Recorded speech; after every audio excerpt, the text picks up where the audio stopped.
Shalom everyone, and welcome back to another Torah video here in the Pilgrim Youth channel. My name is Elizabeth Denicio, and today we have a study titled Cleansing Our Garments with Justice and Holiness. And this study is going to be based on Deuteronomy chapters 21 and 22. And throughout the series of our Torah studies, we have come to understand how involved the Eternal truly is in His creation, in our lives, in humanity, and all of the rules that we see in our life, in physics, in mathematics, in every sense, the Eternal has had His hand in it. So we have also seen how the Eternal has established rules, how He has established procedures, so we as His creation may be able to learn how to practice humility, to serve one another, and to love Him when we obey. And not only do we obey the instruction for the benefit of our life, but also as we're keeping the commandments, we're also caring for our neighbors. And this is something that Yeshua really taught about. This is something that He taught in Matthew chapter 22 from verse 34 to 40. When, if we remember, a doctor of the Torah or a person who was very well versed in the Torah matters came to Yeshua once and asked him a very important question that I think kind of encapsulates, or it captures the entire essence of this study. And he asked him in verse 34, and this is Matthew chapter 22. It says, "Teacher, which is the greatest commandment in the Torah?" And he answered to him, "You shall love Adonai your Elohim with all your heart and with all your soul and with all your mind. This is the first and greatest commandment." Verse 39. "And the second is like it. You shall love your neighbor as you love yourself." The entire Torah and the prophets hang on these two commandments. So we see here that Yeshua was teaching these experts of the Torah, the people that in the first century were very well versed. They knew exactly all of the commandments that the Eternal had left for Israel and for the entire world, truly. And we see here that not only are we commanded to love the Eternal first in our hearts, in our minds, in our souls, and this one is the greatest commandment. However, Yeshua adds that there's another component to being able to truly understand the fundamentals of our, or what should be the fundamentals of our faith, which also involves our neighbor. It involves the people around us and our interactions. The Eternal sees how we are with one another, how we care with one another. And there's a lot to say of a person, of how they treat another person other than themselves. Now, just wanted to bring into context that with this, Yeshua wasn't suggesting that these were the only two commandments or the only valid ones, that they would replace all of the other instructions given in the Torah. But as it mentions here, they are the basis of all the commandments.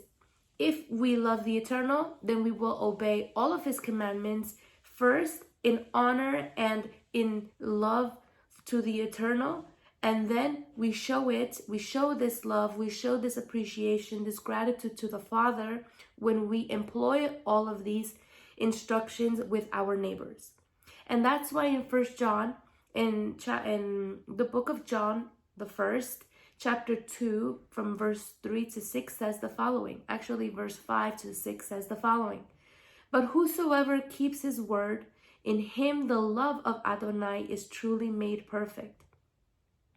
We know that we are in Him by this: whoever claims to abide in Him," meaning Adonai, "must walk just as He walked." So we see here that our words, our behavior, our interactions with one another shows and demonstrates the level of love that we have to the Creator. When we love the Creator, we also love the things that He has created for us as well. And if we obeyed his instruction, then we consequently care for our neighbors as well. In these 2 chapters, we will continue to learn about commandments that the Eternal gave to Moshe for him to instruct the new generation of Israelites that were about to enter the Promised Land. These instructions involved rules of ethics, rules of justice, how to employ justice, how does justice looks like, and all of these commandments served with a purpose to purge sin out of the presence of Adonai, that it shouldn't be present in the congregation, and especially important for the new generation that was going to go into the Promised Land, in order for them to act in decorum, in organization, and to walk righteously in front or before the Eternal. And not any way were they supposed to walk, but they were supposed to they were supposed to learn, put into practice the justice and holiness that the Eternal produces in his creation when we obey. And just as in Israel's time, the Eternal is waiting that we come back to him in teshuvah and in obedience to all of his instruction. For in 1 Thessalonians chapter 4, verse 7 says the following: Adonai did not call us to impurity, but in holiness. The entirety of the commandments is for the purpose for us to come back to the Eternal, to be cleansed by the Eternal in his word. And when we obey the instruction, then we are allowing the Eternal to do that change in our lives. All of Elohim's instruction, as we know, is to purify this life, our soul, that ultimately is the only thing that will be going to eternity. So if we see our imperfections and become perfected in Adonai's will to serve him in spirit and in truth. So with this little short introduction, let us start with chapter 21 from verse 1 to 9 that says the following: Suppose a slain person is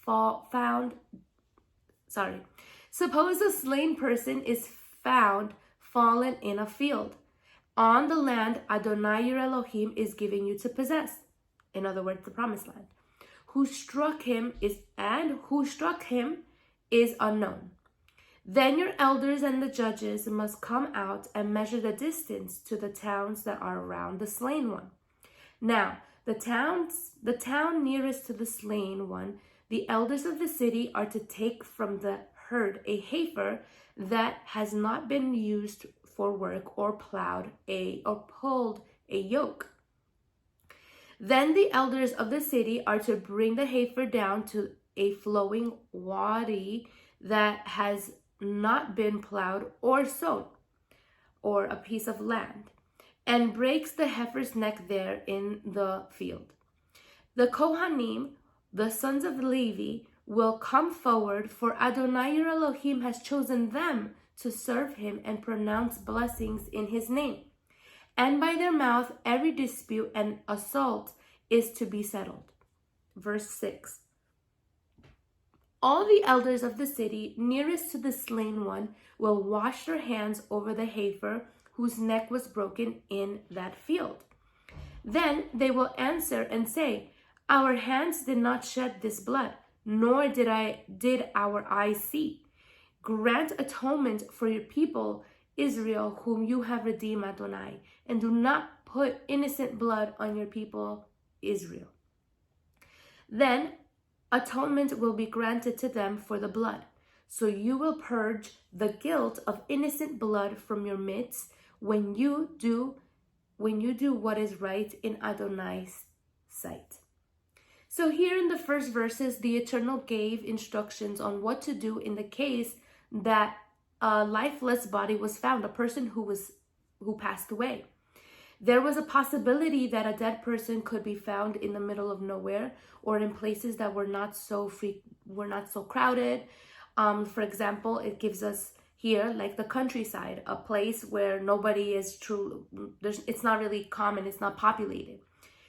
And not only that, but in the case that the murderer's identity was a mystery. Such spontaneous deaths could point more than an intentional homicide. It could also be a result of divine judgment. So it was prohibited by the Eternal that anyone take another person's life. as we have already seen it in Exodus chapter 21 from verse 12 to 13, that says the following: "Whosoever strikes a man so that he dies must surely be put to death. But if he did not hunt him down, yet Elohim caused it to happen, then I will appoint for you a place where he may run," which we already have seen is the cities of refuge. The next step, after finding this carcass or this body, the elders from the nearest town were to go through a procedure to cleanse the guilt of the innocent blood from their land, from the promised land. The blood that was shed had to be atoned for in order to avoid judgment to fall upon Israel.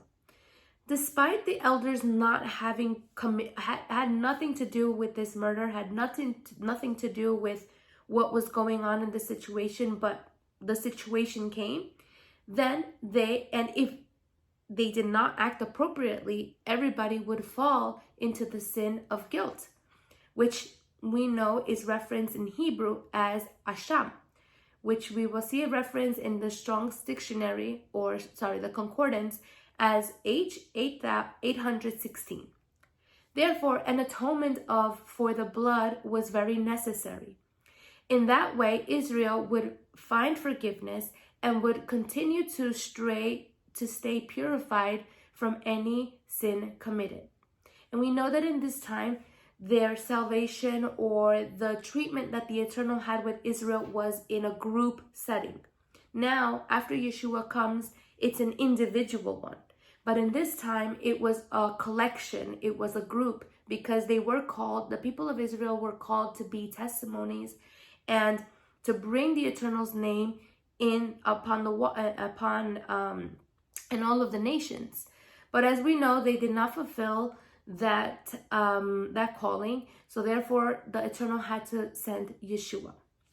In Hebrews 9:22, it tells us a little bit more about this atonement for this innocent blood, and it says, "And nearly everything is purified in blood according to the Torah, and apart from the shedding of blood, there is no forgiveness." So the blood of the heifer was very important because it symbolized an atonement. In order to be an atonement, there needs to be blood.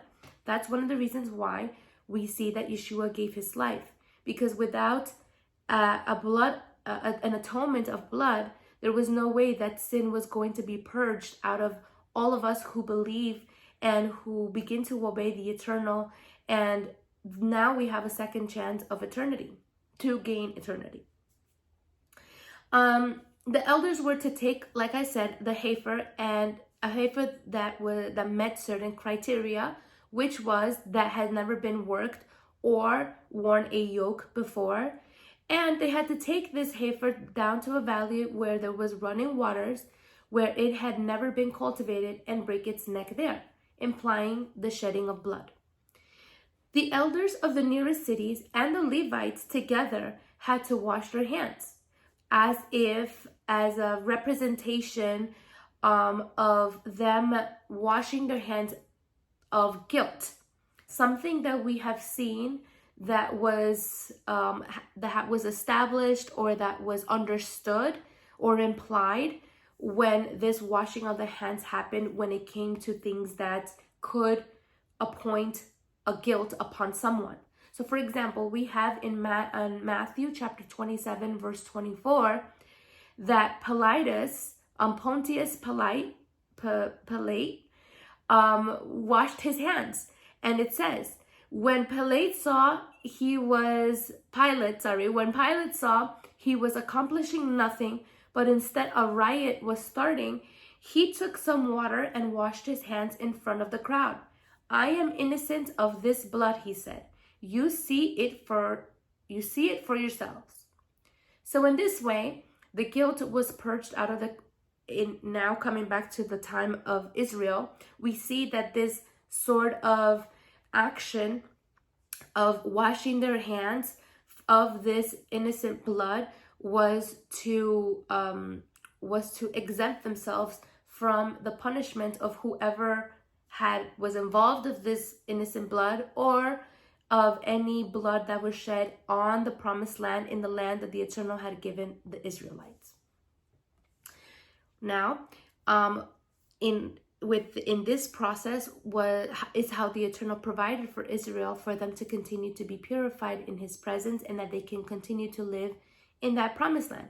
Because we remember that the stay of Israel was under a condition, and it was that they should obey the Eternal, and that they should stay purified, be a holy nation, and a light to the world, or else they would find themselves thrown out.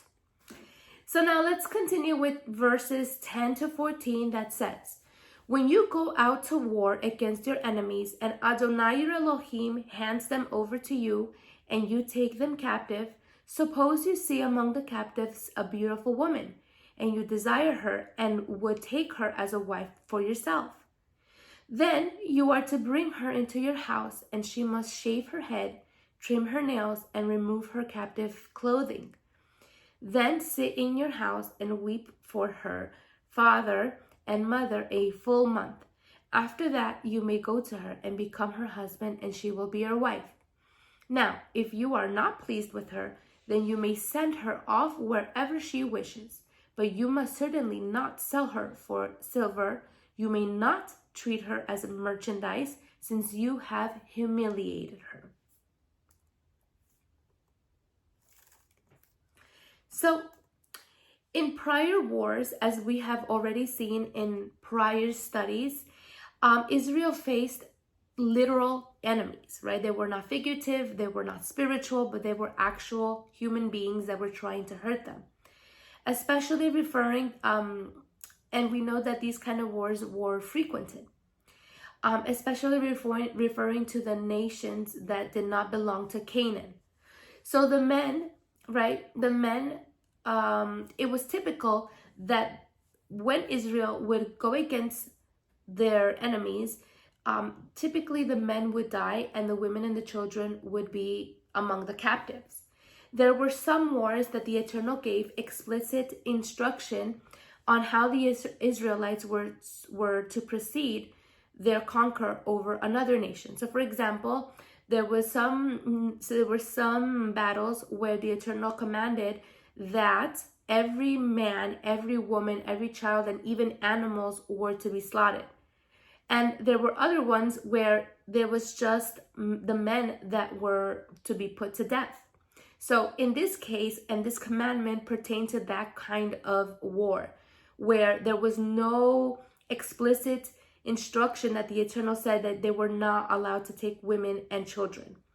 So there was a procedure where if an Israelite man saw a beautiful woman and wanted to marry and wanted to make her his wife, he had to marry her, and there were certain rules that were to be followed after this really difficult time in the life of that woman.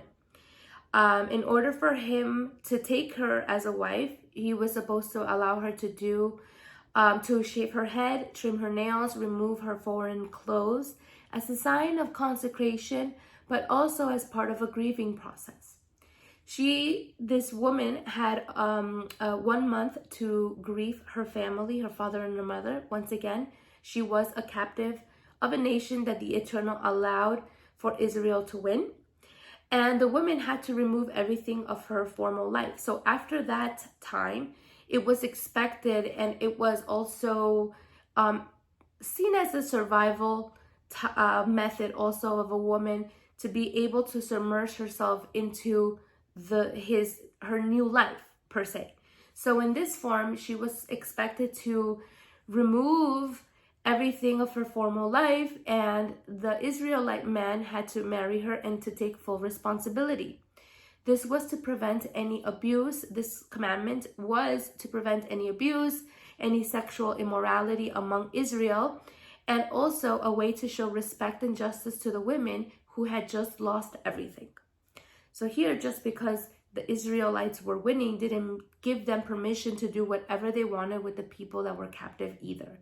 So the Eternal, if we can see how just he is, not only when he uses Israel to conquer, but also uses the other nations so Israel can practice compassion, that Israel can practice kindness, that Israel can practice hospitality and embracing these people and teaching them about the Torah and to love the Creator as well. Scriptures doesn't specifically mention if they could, if the Israelite men could do it by force, or if there was another type of procedure, but this is the main basis of the kind of behavior the Eternal was expecting from an Israelite man who wanted to marry a woman. And this is something that we see very often and very common, since, as I was saying, there was an expectation that the woman had to start to adapt her new life and receive the instruction of the Eternal and her own, and to make it her own, just as we see in many different kinds of figures in the scriptures. For example, Ruth, who married into Naomi's family, she gave up her life, she gave up her old habits, and she immersed herself into the beliefs and lifestyle of her husband. And that's why at one point she said to her mother-in-law, your people are my people, your Elohim is my Elohim, and I'm gonna stay. So that's something that was expected.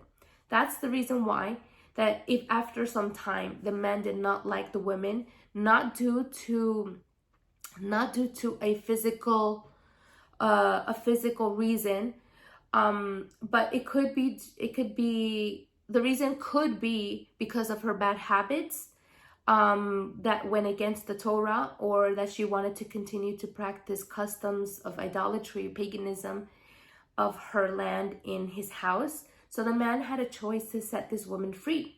He was not allowed to sell her or treat her as a slave, and was not allowed to treat her as an object to humiliate her either. The Israelite male had to let her free wherever she wanted to go, since he had consummated the union. Many in today's society have issue with these types of commandments because of the feminist movement. But this is another way that the Eternal showed mercy both to the man and the woman under these circumstances of life. We will learn more about this aspect of divorce in the upcoming video From verse 15 to 23, we learn about various instructions about various topics of human life. The first commandment is about polygamy. So we know that in ancient times, the man took more than one wife with the purpose of fulfilling or filling up, multiplying at the beginning of the earth. But it was also worth noting that these type of relationships brought a lot of problems as well. A lot of rivalry, envy, and injustices arose from these kinds of unions. And we see this in the case of Leah and Rachel. We see this in the case of Sarah and Tamar, and Hagar, and many other things that occurred. So in Jacob's case, we saw that he took two wives, and it was evident that one was more loved than the other, which often leads, this kind of biases tends to lead into injustices, not only to the wives, but also in consequence to their offspring as well. However, we know that the Eternal is an Elohim of justice, and his justice is something that should be placed above all, especially when it had to do the right of the firstborn. The father had to give the firstborn son a double portion of his inheritance, even if the firstborn was the son of the unloved wife. No preferences, no biases, and no partiality had to influence in the father's decision, in the father and the actual family's decision to when it came to distributing his inheritance. So even though the father didn't really love the firstborn's mother as much as the second wife, he still had to fulfill his commitment and give the first the firstborn right to the firstborn, whether the father actually felt it from the heart or if he actually wanted to give it. It was something that was supposed to be done no matter what. So the Eternal wanted all Israel to be just, to each other as he is just, like we see in Deuteronomy chapter 10, verse 17, that says that Adonai your Elohim is an Elohim of Elohims, Lord of lords, the great and mighty, awesome Elohim, who does not show partiality or take bribes. So the Eternal gives us the example first in order for us to do it.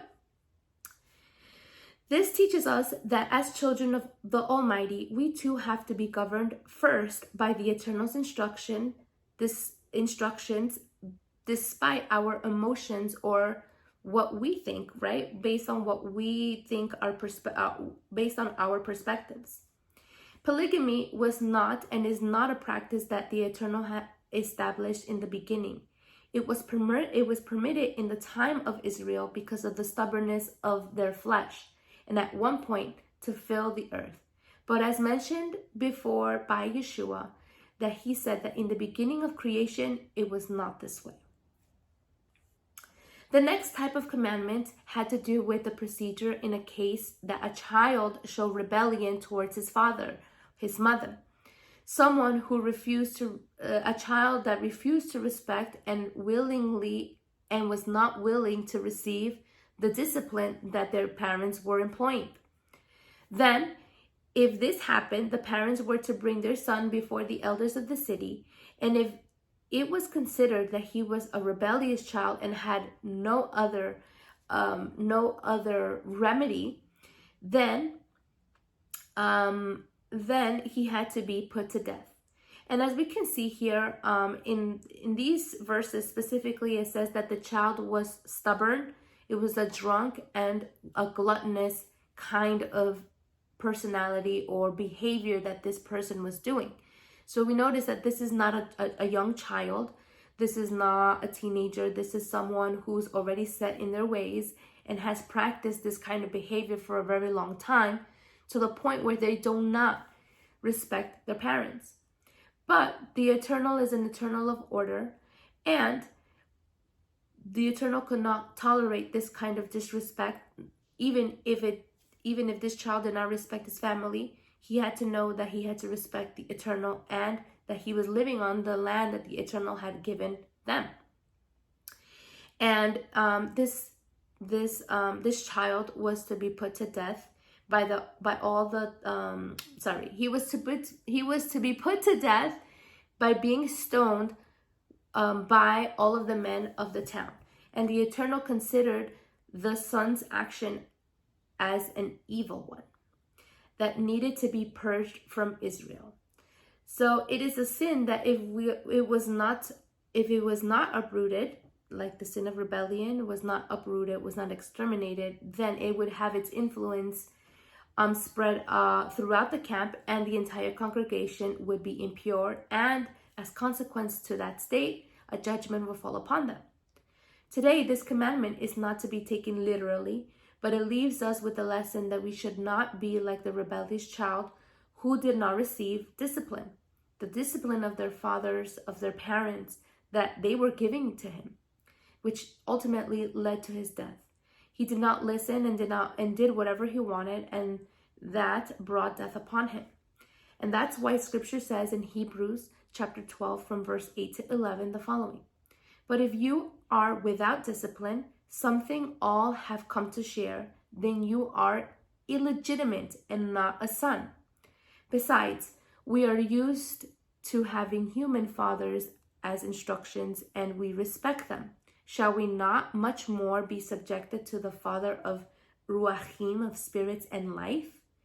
Indeed, for a short time they discipline us as seemed best to them, but he does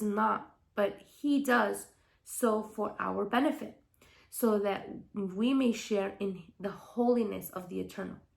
Now all discipline seems painful at the moment, not joyful, but later it yields the peaceful fruit of righteousness to those who have been trained by it." So we see here that discipline is very much important to our spiritual life, to our life in general, and whoever doesn't receive the discipline of the Father is considered illegitimate, is considered not a child of the Eternal, because the Eternal, who he loves, he disciplines to be able to continue to purify our life, our hearts, that we know that in them, without the eternal, stems a lot of evil. So let us be humble to receive the discipline of the Heavenly Father that He employs in our life for our own good. And this example, we will learn that disobedience brings spiritual death, the separation that happens between the person and the eternal, caused by practicing sin. Lastly, in chapter 21, it talks about commandments that dealt with crimes. Some crimes were worthy of death, and the person had to be executed by being hung.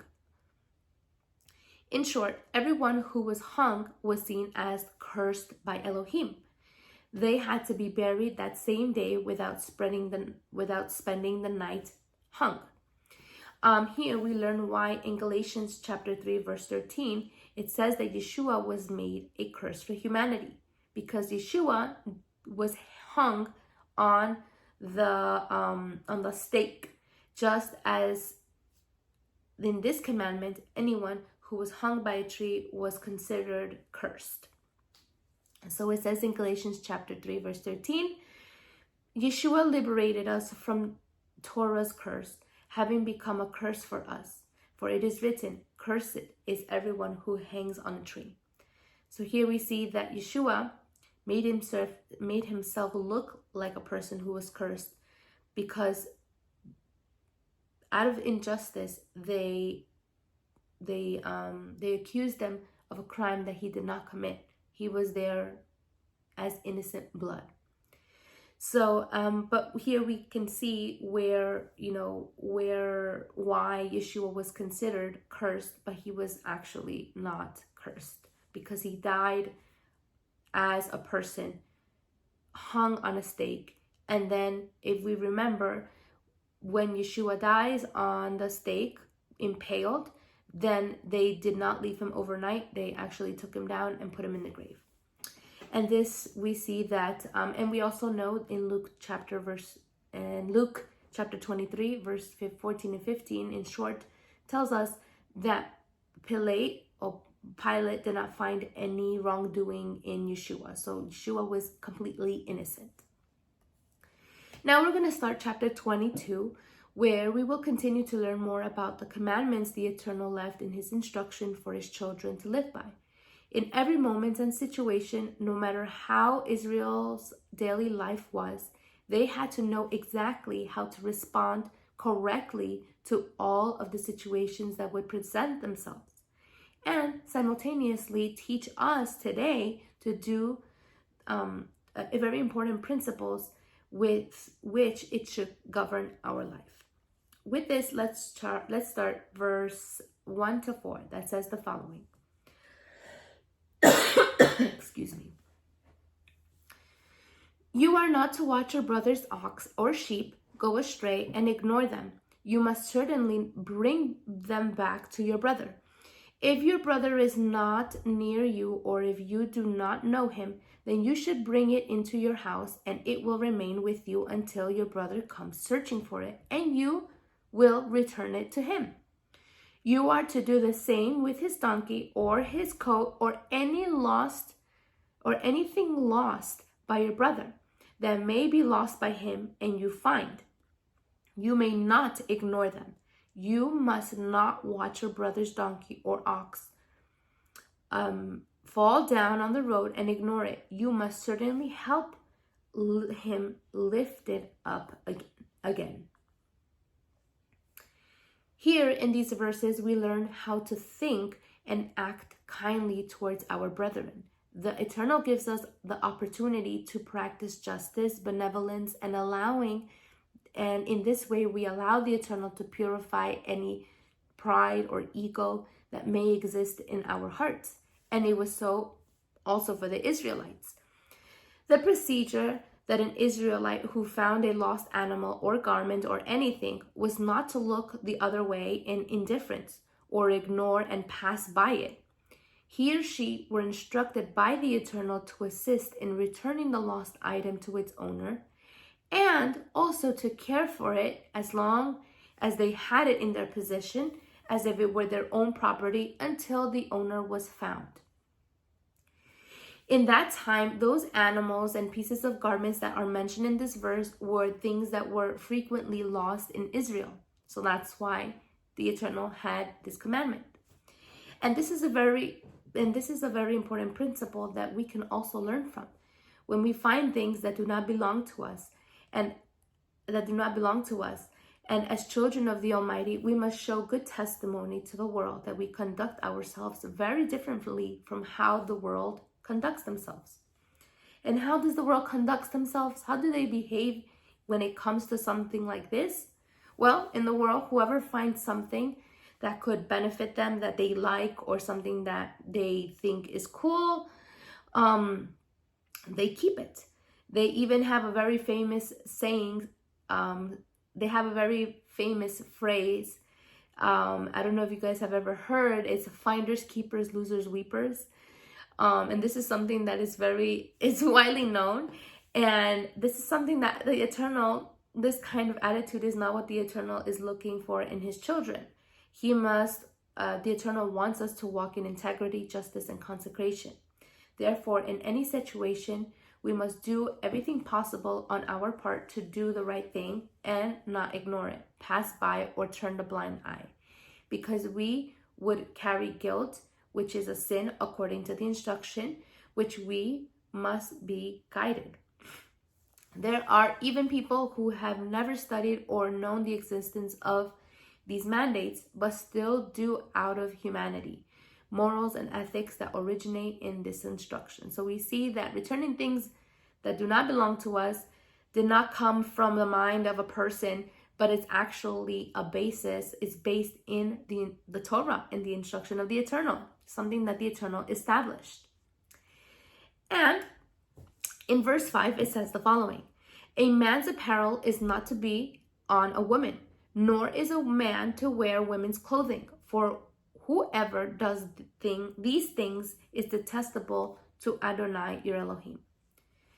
The Eternal in this commandment forbade that women would wear men's clothing and vice versa. Currently, some religious denominations, relate this commandment to prohibiting women from wearing pants, because pants are typically associated with men apparel. But in the time that this commandment was given, pants did not exist. Both men and women wore tunics. However, despite this difference between the sexes, there was a distinction of tunics. For example, the cut of the tunic, the style of the tunic, and even the colors. So with this commandment, the Eternal wanted that both genders be distinct and clearly marked, because the Eternal, in his wisdom, has created both men and women with different roles, but they serve,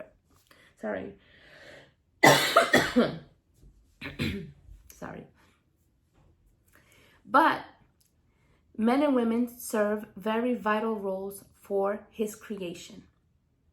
Therefore, the Eternal did not want any ambiguity when it came to a person's gender or its genitalia.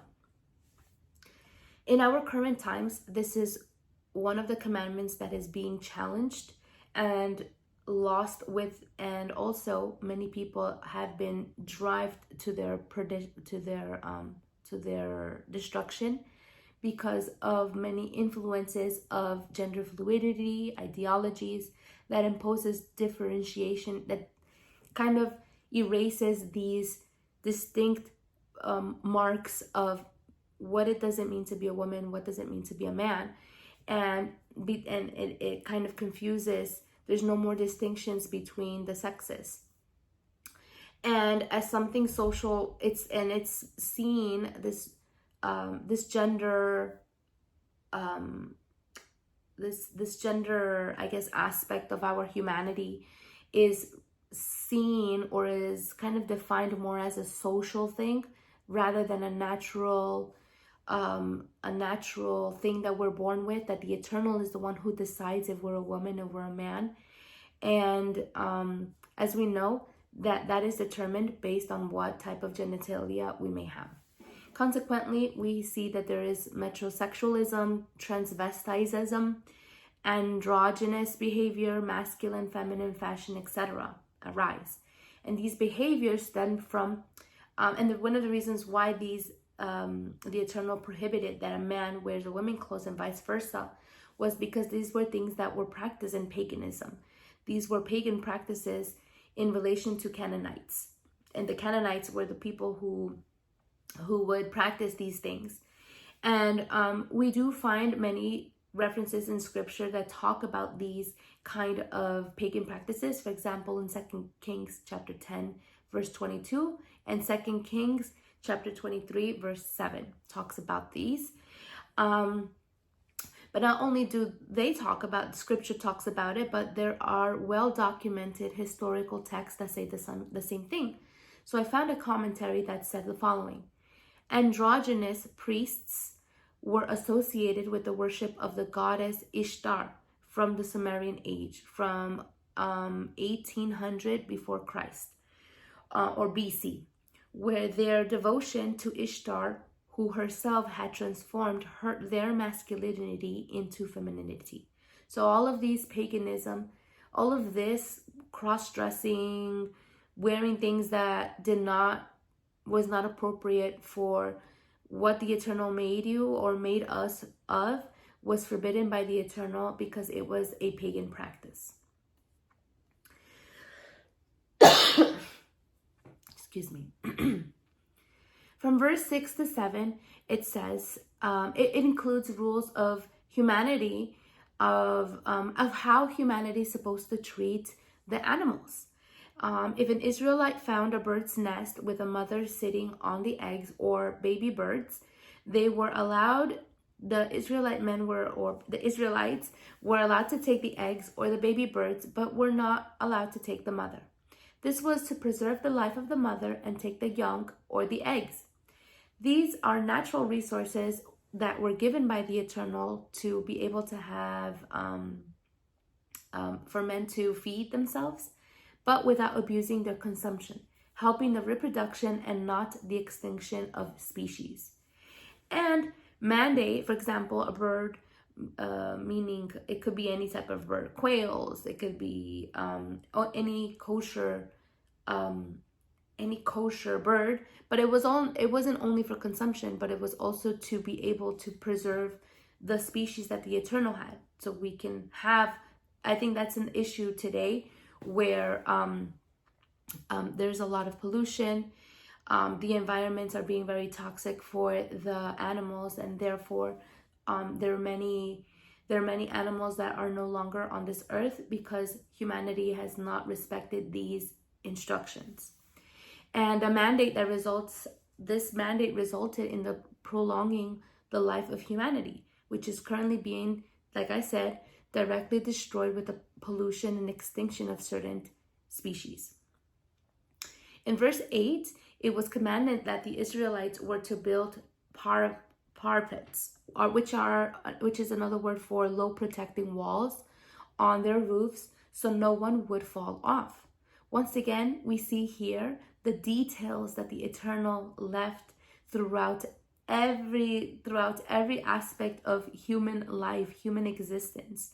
From the Eternal is where we learn about safety and caution in our environments. Doing everything possible to avoid accidents, deaths, and especially avoiding guilt to fall upon Israel. And also for us. So we see here again, all of the things that happen in our life, if we observe, these are rules of ethics, rules of morality, that the world practices it, but they don't know that it actually comes from the Torah. It comes from the Creator and what He has established first. From verse 9 to 11 are a series, again, of instructions that share the same goal, which is do not mix. Something that was normal in pagan cultures was to combine different seeds in a vineyard, or plowing with an ox and a donkey together, or wearing wool and linen garments. That could be one of the reasons why for this commandment was given, in order to the Israelites not to imitate these practices, in addition to preserving the essence with which these things were created. all with favorable results by avoiding adverse reactions of such mixtures and avoid alterations of seeds, allergies, dermatological disease, etc., and to obtain better results in planting and plowing. In verse 12, it says the following: "You are to make yourselves twisted threads on the four corners of your garments in which you cover yourselves." In Hebrew, the thread mentioned here is known as tzitzit, as we can find a reference in the Strong's Concordance as H6734, and it means edges. These threads were to be hung on the garments of the Israelites in order to remind them of the commandments to obey them, and were ordered to do so because of their transgressions. This is not something that was to give them status or to give them pride, but actually on the contrary. And we'll see this in Numbers chapter 15 from verse 37 to 41 that says the following. Excuse me.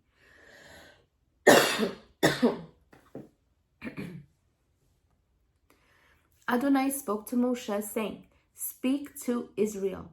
Say to them that they are to make themselves tzitzit on the corners of their garments throughout their generations, and they are to put a blue cord on each tzitzit. It will be your own tzitzit. So whenever you look at them, you will remember all the mitzvot, or all of the instruction of Adonai, and do them. And do not go after your own hearts and your own eyes, prostituting yourselves. This way you will remember and obey all of the commandments, and you will be holy to your Elohim. I am Adonai, your Elohim. I brought you out of the land of Egypt to be your Elohim. I am Adonai, your Elohim." So we see here that the tzitzit were not given as something good. It was actually given to remind the Israelites, because in their actions they showed that they would be forgetful. They would be sinning all the time. They would be, as it says the verse, prostituting themselves in adultery, in sin. And that's the reason why we see that Israel had to make themselves these tzitzit so they would be able to remember. Now, today in many Messianic congregations that believe in the Torah and Yeshua continue to teach that these commandments is still very necessary. However, the Eternal's will is very clear in Scripture and given the message to Yeshua that his children may have the instruction in their heart, mind, and soul with the new covenant that Yeshua provided. It is no longer required to wear these tzitzit in order for us to remember, but it's also not a sin if anybody wears them. In Hebrews chapter 10:16 tells us a little bit more about this. It says, "This is the covenant that I will cut with them. After those days, says Adonai, I will put my Torah upon their hearts, and upon their minds I will write it." So we see here that the intention of the Eternal is that his word, his instruction is in our minds, is in our souls, is in our hearts, and not to be I guess, like reminded by something physical, but should be something internal. And this is something that Yeshua came to give, right? He is the new covenant. And if we believe in the Torah and in Mashiach, then we have both. And these are our two pillars that constantly reminds us, that we're constantly reflecting, and is the standard, or is the rule book in which we abide from. Excuse me. From verse 13 to 21 talks about purity and virginity. Within their times, this topic had great importance, unlike how it is lived and seen today, which is a lot of promiscuity. Nobody really cares about this anymore. Such was the importance to the extent that if a woman was not a virgin on her wedding night, she could be put to death or stoned. However, it could also be the case that the man, without any reason, defamed his own wife to take another, not only leaving her in bad shape, but even leading her to death. This is something serious.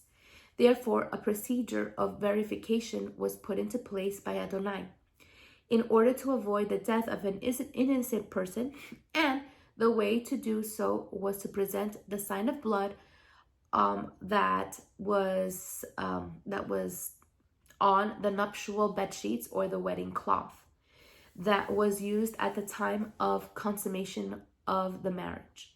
Some argue that this way of checking purity was not so reliable, since not all women spot on their wedding day due to perhaps psychological issues, or maybe had or other causes.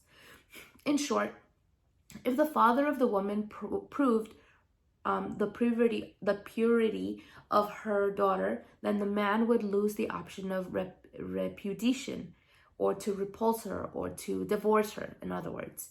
In addition, he was sentenced to be with her forever. He was not allowed to divorce her. And on top of that, he had to pay 100 pieces of silver to the girl's father for giving her a bad reputation. However, if it was uncovered that a woman had deceived her husband and she was not a virgin, then when they married, the woman was to be put to death. With this commandment, we can understand that the Eternal held everyone accountable of their actions, and that nothing was able to be hidden in the presence of the Eternal Father.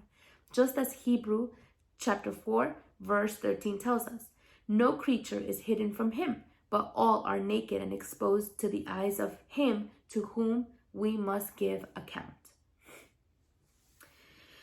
In verse 22, it specifically talks about what would happen to an Israelite or a child of the Eternal if they were to be found in adultery. The simple answer was that both of them were to receive the death penalty, and that there was no other expectation, but it was just straight judgment. If they were found together, then both man and women were to be put to death. That's why it is often said or commented that in Matthew 5, chapter 5, verse 27 to 28, when it came to this famous woman that the Pharisees brought to Yeshua so he can condemn her, we see that it was not done as the procedure that we see here in this commandment, because they only brought the woman, but the man was nowhere to be found. So if Yeshua would have condemned her, then he would not have fulfilled the commandment that we see here. The woman and the man were not together, so we see that this is could be one of the reasons why Yeshua didn't condemn her either, and actually told her, go and do not sin anymore. From verse 23 to 27, it details the procedure when a case of rape would happen or would be committed onto a virgin woman. And two scenarios come up in these commandments. Scenario number one is that if this woman was in the city, and if a man slept with a woman betrothed to another man, and the woman did not cry out for help, both the man and the woman were to be put to death, because it would be infidelity. It would be breaking a covenant. Because she did not act appropriately, she did not demonstrate her refusal, or that she did not consent to the sexual interaction, it meant that it was not rape. So therefore, both man and women were to be put to death. However, in scenario 2, if she was in the countryside and a man seized a betrothed woman and slept with her, only the man was to be put to death, because she did everything possible on her part, and probably even it was possible that no one heard her because she was in a very remote place, so nobody was able to actually help her. So in this case, the woman did not receive the death penalty. Excuse me.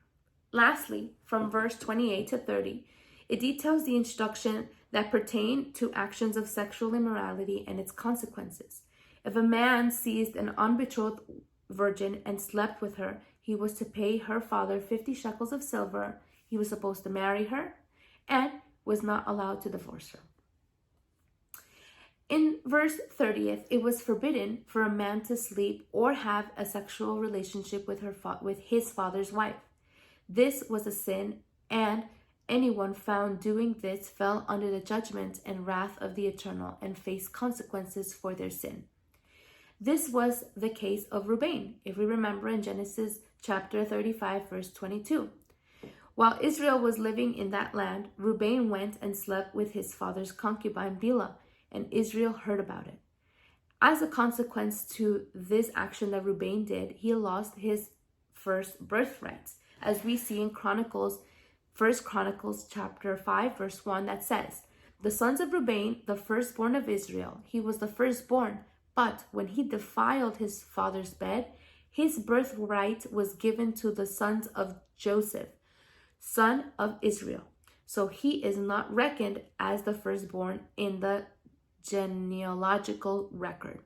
So here we see that going back to the previous commandment in chapter 21, where Yaakov didn't give the birthright to Joseph's family because he was the loved one or because he was from the loved wife, but rather Reuben, because of his disobedience, because he defiled his father's bed, meaning that he slept with his father's wife, someone that previously had a relationship, an intercourse relationship with that woman, it was considered a sin, and that's why he lost the first right.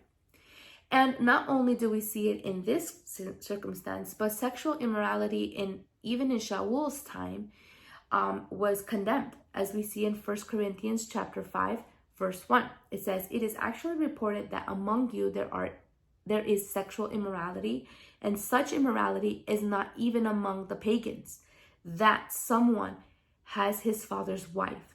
So the consequence of this sexual immorality was, or the advice that Shaul had for this congregation of the Corinthians, was that you must not associate with anyone who claims to be a brother or sister, but is sexually immoral or greedy, an idolater or a slanderer, a drunkard or a swindler.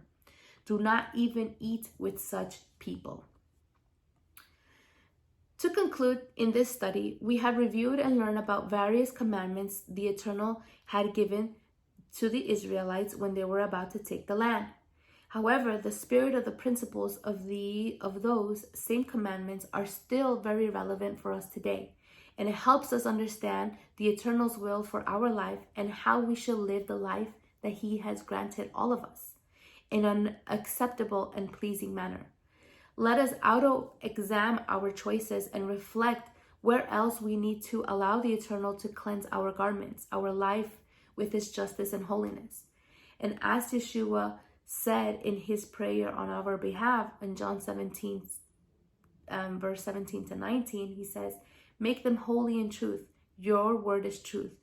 Just as you sent me into the world, so I have sent them into the world. And for their sake, I make myself holy, so that they also may be made holy."